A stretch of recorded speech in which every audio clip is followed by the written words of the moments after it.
За 6 дүрмийг баримтлах 90 өдрийн челленжийн 8 дахь өдөр эхэллээ. 8 дахь өдөр гэхэд бол би нэлээд хөнгөн болсон байна. Арсны байдал их сайжирсан байна. Маргааш бол жингээ өгнө. Тэгээд 7 хоногтны удаа жингээ өгж байгаа. За ингээд 90 day челленж маань зарим хүнд урт санагдаж болно. Гэхдээ энэ миний хувьд бол маш чухал. Яагаад гэвэл би өөртөө дадлсуулах гад байна.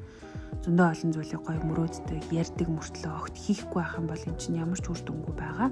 Тийм учраас 90 өдөр би 6 үйлдэлийг тогтмол хийнэ гэж өөртөө анханасаа зорьсон байгаа. За тэгээд өнөөдөр бол миний хувьд 3 зөвлөгөө, нэг сургалт, за нэг уулзалттай өдөр байсан. За челленжийн өмнө бол би юу хүснэ тэр өдрөө хийдэг юм замбраагүй юм аягтайсан бол одоо сахилгаттай тий өдөр болгон хийх тодорхой зүйлтэй маш сайхан өдрүүдийг өнгөрүүлж байна.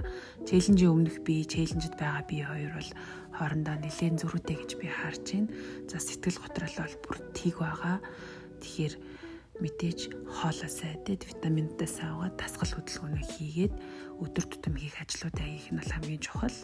За тэгээд нэг найз маань надаас одоо сэтэл аваад бас өөрийгөө ингээ өөрчлөх челленж хийсэн байлээ. Nice.